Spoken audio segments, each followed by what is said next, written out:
Assalamualaikum warahmatullahi wabarakatuh. Alhamdulillahirabbil alamin wassalatu wassalamu ala asrofil anbiya'i wal mursalin wa ala alihi wa sahbihi ajma'in. Rabbi shrah li sadri wa yassir li amri wahlul 'uqdatam min lisani yafqahu qawli. Rabbi billahi rabban wa bil islami dinan wa bi Muhammadin sallallahu alaihi wasallam nabiyya wa rasulan. Rabbi zidna ilma warzuqna fahma, amin. Anak-anakku, Pak Sempat yang senantiasa Bapak sayangi dan Bapak banggakan, dalam kesempatan ini kita berjumpa kembali membahas tentang pendidikan agama Islam pelajaran kedua, yaitu beriman kepada Allah dan Rasul-Nya. Nah, dalam kesempatan ini Bapak akan membagi video ini menjadi dua. Yang pertama yaitu beriman kepada Allah, dan nanti yang kedua adalah beriman kepada Rasulullah. Nah, untuk yang pembahasan pertama yaitu beriman kepada Allah Subhanahu wa taala. Anak-anakku, kita harus tahu bersama bahwasanya kita sebagai umat Islam bahwa satu-satunya Tuhan yang wajib kita sembah yaitu Allah Subhanahu wa taala. Tidak boleh ada keraguan kepada Allah Subhanahu wa taala. Nah, di sini beriman, apa sih makna beriman? Beriman itu atau iman itu maknanya atau artinya dibagi menjadi dua. Yang pertama, iman secara umum dan arti iman secara khusus. Ya, arti iman secara umum yaitu yakin atau percaya. Yakin atau percaya itu aja sudah termasuk di iman. Itu arti iman secara umum. Sedangkan arti iman secara khusus adalah, perhatikan baik-baik, secara khusus adalah meyakini di dalam hati, diucapkan dengan lisan, dan dibuktikan dengan perbuatan. Aku ulangi sekali lagi, makna iman secara khusus adalah diucapkan dengan lisan, yaitu asyhadu an la ilaha illallah, kemudian diyakini di dalam hati dan dibuktikan dengan perbuatan, yaitu dengan melaksanakan perintah-perintah Allah dan meninggalkan larangan-larangan Allah. Itu makna iman secara khusus. Nah, beriman atau percaya kepada Allah itu tidak mungkin jika kita tidak mengenal atau mengetahui siapa itu Allah. Nah, di sini kita pelajari adalah yang pertama, cara mengenal Allah Subhanahu wa taala melalui alam semesta. Alam semesta itu anak-anak terdiri dari langit, bumi, dan seisinya. Bumi pun terdiri dari makhluk hidup dan makhluk tidak hidup. Manusia, hewan, tumbuhan, jin, termasuk makhluk hidup. Sedangkan kayak batu, gunung, dan lain sebagainya termasuk makhluk yang tidak hidup. Lantas bagaimana kita bisa mengenal Allah melalui alam semesta ini? Nah, pasti kita bingung. Bagaimana kita bisa mengenal Allah melalui alam semesta? Pak Guru kasih contoh sederhana. Seperti ini. Contohnya, Balkis jalan-jalan di sebuah taman. Balkis sendirian, tamannya sangat lebar. Nah, ketika Balkis ini jalan-jalan di tengah taman, Balkis melihat ada satu meja dan satu kursi yang tertata dengan rapi. Satu meja, satu kursi yang tertata dengan rapi. Coba kalian pikirkan, ada kursi dan ada meja yang tertata dengan rapi. Kira-kira kursi itu atau meja itu ada yang punya tidak? Ada yang menciptakan tidak? Dan ada yang mengaturnya tidak? Pasti kita akan berpikir, kalau ada meja dan kursi di taman ini berarti ada yang memiliki. Pasti ada yang membuat kursi dan meja tersebut, dan pasti ada yang menata meja dan kursi tersebut sehingga meja dan kursi itu terlihat rapi. Padahal itu hanya meja dan kursi. Lantas bagaimana dengan alam ini? Bumi, langit, dan di antara keduanya ada beribu planet, ada beribu bintang, ada matahari yang beredar dan planet yang beredar sesuai garis edarnya. Tidak mungkin jika planet, bumi, kata surga dan sebagainya ini ada dengan sendirinya. Pasti ada yang diciptakan, pasti ada yang memiliki, dan pasti ada yang mengatur, yaitu Allah Subhanahu wa Ta'ala. Berarti jelas bahwa bumi, langit, angkasa, dan semua yang ada di dunia ini pasti ada yang memiliki, pasti ada yang menciptakan, dan pasti ada yang mengatur. Berarti Tuhan itu ada, yaitu Allah Subhanahu wa Ta'ala. Nah, itu contoh singkat bagaimana cara kita mengenal Allah melalui alam semesta. Kemudian yang kedua, mengenal Allah melalui Al-Quran. Mengenal Allah melalui Al-Quran. Ini bagaimana Pak kita bisa mengenal Allah melalui Al-Quran? Baiklah, sebelum kita masuk lebih dalam, Pak Guru ingin menjelaskan bahwasanya salah satu nama daripada Al-Quran itu disebut Alkitab atau buku. Ada yang menyebutnya sebagai kalam atau ucapan. Semuanya betul. Al-Quran itu disebut kitab dan disebut kalam, yaitu ucapan-ucapan Allah yang disampaikan kepada Nabiullah Muhammad SAW melalui malaikat Jibril dan kemudian ditulis oleh para sahabat. Itu Al-Quran. Nah, kemudian bagaimana cara mengenal Allah melalui Al-Quran? Pak Guru kasih contoh yang simpel lagi. Contohnya adalah Fauzan waktu piket pagi-pagi sekali dia datang. Belum ada teman-temannya, bahkan belum ada Pak Tohan. Ya. Kemudian di dalam kelas Fauzan ini menemukan sebuah bungkusan. Di dalam bungkusan itu ada sebuah buku dan ada tulisannya, kemudian sebuah CD dan ada rekamannya. Ya kan? Coba kita berpikir, ada buku dan ada tulisannya, kemudian ada CD dan ada rekaman suaranya. Kira-kira buku dan CD itu ada dengan sendirinya, atau ada yang menulisnya, ada yang merekam suaranya, dan ada pemiliknya? Kira-kira mana? Pasti kita akan berpikir bahwasanya buku itu ada yang memiliki karena ada yang menulis. CD itu pasti ada yang mempunyai karena ada suara rekamannya. Itu pasti. Itu padahal hanya buku dan CD. Bagaimana dengan Al-Quran? Al-Quran yang disebutkan adalah suara atau kata-kata Allah yang disampaikan kepada Nabi Muhammad SAW melalui malaikat Jibril dan ditulis oleh para sahabat. Sudah pasti tentu Al-Quran itu adalah ucapan-ucapan daripada pemilik ucapan itu sendiri. Yang direkam di dalam Al-Quran yaitu ucapan Allah Subhanahu wa Ta'ala. Nah, berarti kita tahu bahwa Al-Quran itu adalah rekaman-rekaman daripada kata-kata Allah yang sebagai pencipta, pemilik dan yang memiliki daripada rangkuman atau rekaman itu dalam bentuk Al-Quran. Paham anak? Dari contoh tadi. Oke. Kita lanjutkan. 3.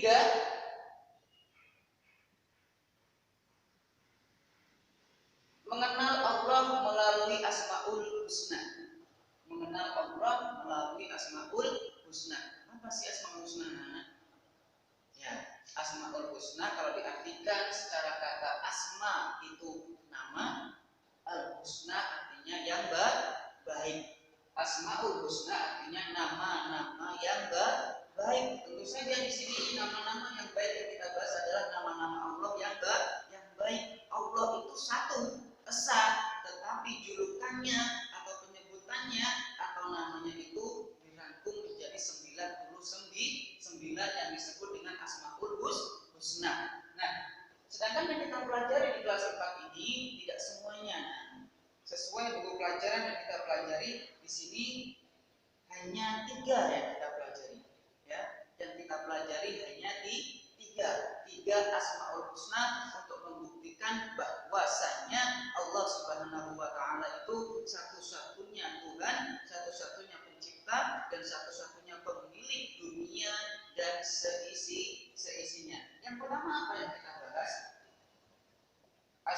Husna Al-Basir.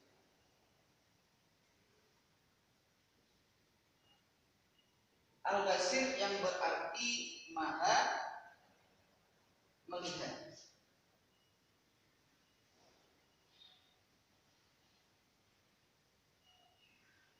Nah, Al-Basir berarti maha melihat. Sebutkan sebelum kita masuk lebih dalam. Coba sebutkan di dunia ini satu makhluk yang bisa melihat sesuatu di balik tembok, atau melihat sesuatu di balik tangan lah. Atau misalkan Pak Guru menggenggam seperti ini. Dari kalian coba sebutkan apa yang ada di dalam genggaman Pak Budi ini. Pasti tidak ada yang tak tahu, karena penglihatan kita semua, penglihatan makhluk itu semuanya terbatas. Tetapi tidak, sang Khalik atau sang pencipta yaitu Allah Subhanahu wa taala, penglihatannya itu tidak terbatas. Di dalam Al-Qur'an disebutkan bahwasanya Allah itu dapat melihat apa yang kita perlihatkan maupun apa yang kita sembunyikan, dapat mendengar atau melihat apa yang kita ucapkan maupun yang kita niatkan. Itu maha melihatnya Allah. Jadi apapun yang kita lakukan, baik itu perbuatan baik maupun itu perbuatan buruk yang disembunyikan dari orang tua, yang disembunyikan dari guru-guru kita, atau disembunyikan dari orang lain, memang orang lain tidak dapat melihat. Tetapi ingat, Allah itu pasti melihat walaupun itu kejahatan sekecil atom. Paham? Oke. Kita lanjutkan. Yang kedua, Asmaul Husna yang kedua adalah Al-Adl.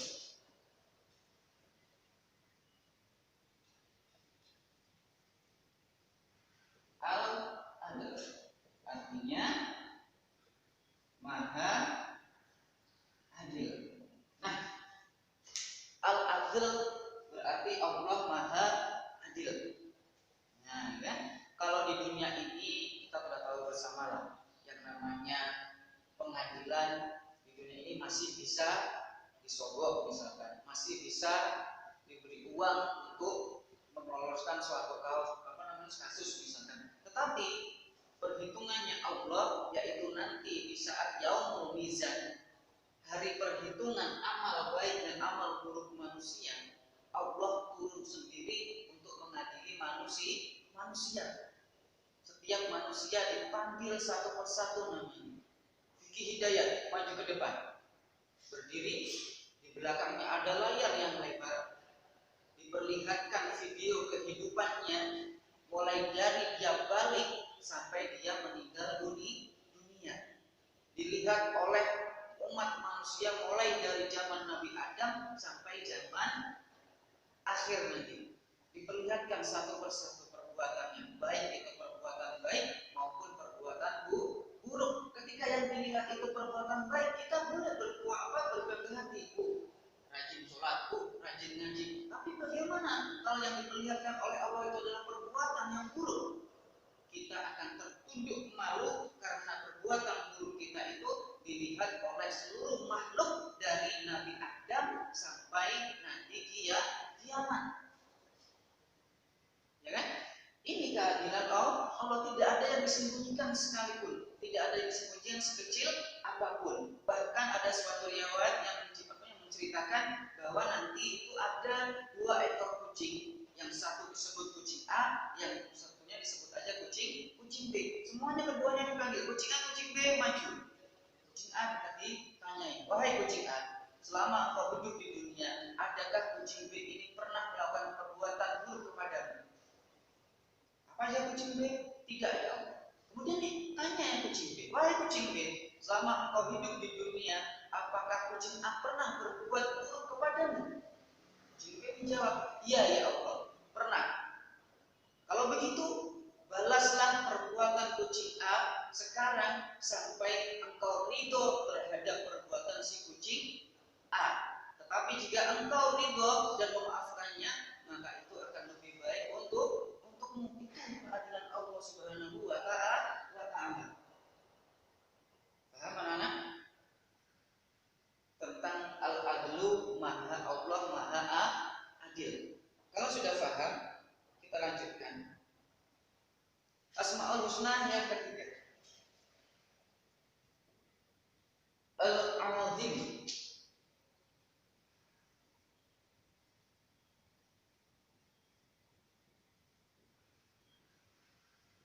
Artinya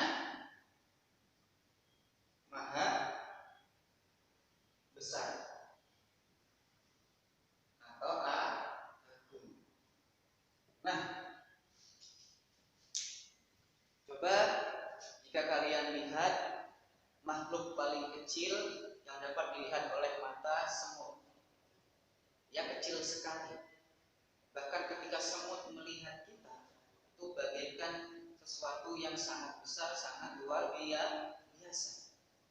Kemudian kita melihat orang tua kita, bapak tinggi. Kemudian kita melihat lagi gedung, tinggi, besar. Kita melihat lagi gunung, tinggi, besar. Dan kita bandingkan dengan tubuh kita, ternyata kita sangat kecil. Itu padahal kita bandingkan dengan salah satu ciptaan Allah, yaitu gunung. Kita bandingkan lagi tubuh kita dengan ciptaan Allah selanjutnya, apa itu? Samudra, lautan. Kita lihat lautan yang seluas itu. Bahkan kadang kita memandang pun seperti tidak ada ujungnya. Bagaimana dengan kita dibandingkan dengan samudra? Sangat kecil.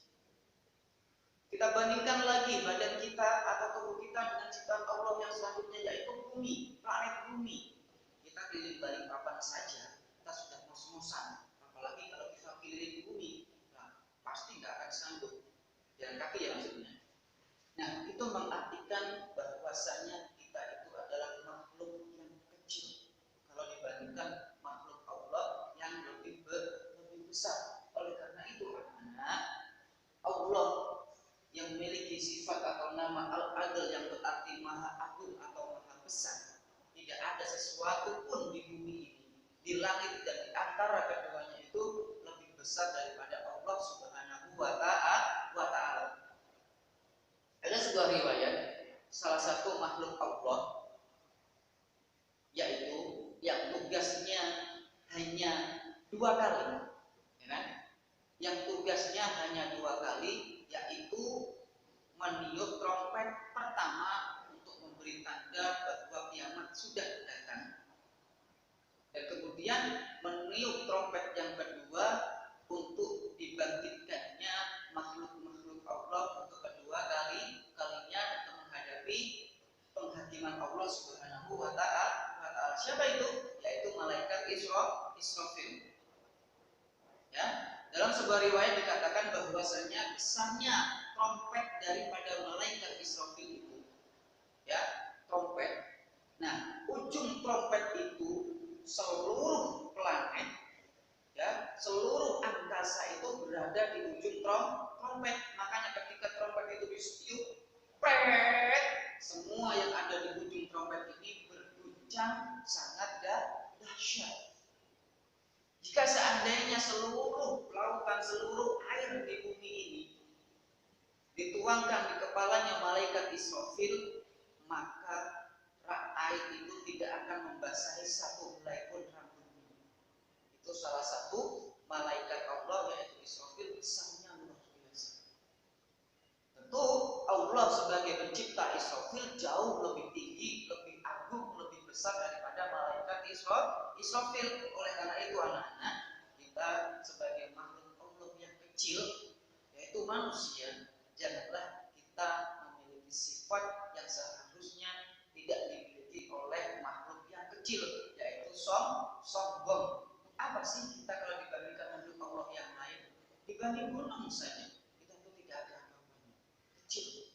Maka jauhilah sifat sombong. Sombong itu salah satu sifat yang dibenci oleh Allah. Saking bencinya Allah dengan sifat sombong ini, bahkan ada suatu cerita, yaitu makhluk Allah yang paling dekat dengan Allah, siapa namanya? Azazil, pemimpin para malaikat, yaitu makhluk yang paling dekat, paling bertakwa kepada Allah Subhanahu wa ta'ala, bernama Azazil ini. Tetapi suatu hari atau suatu saat dia memiliki satu sifat, yaitu sombong, yaitu tidak mau bersujud kepada Adam ketika Allah menyuruhnya. Dia dia merasa lebih tinggi derajatnya daripada Adam alaihissalam, maka saat itu pula Azazel ini dikutuk dan dikeluarkan dari surga sehingga dia dikenal oleh manusia menjadi iblis. Padahal dia adalah makhluk yang paling dicintai dan paling dekat dengan Allah Subhanahu wa taala. Lantas bagaimana dengan kita semua? Manusia yang banyak dosanya, kurang amal baiknya, besar dosanya, kecil amal solehnya, mau berbuat sombong, tidak pantas sama sekali.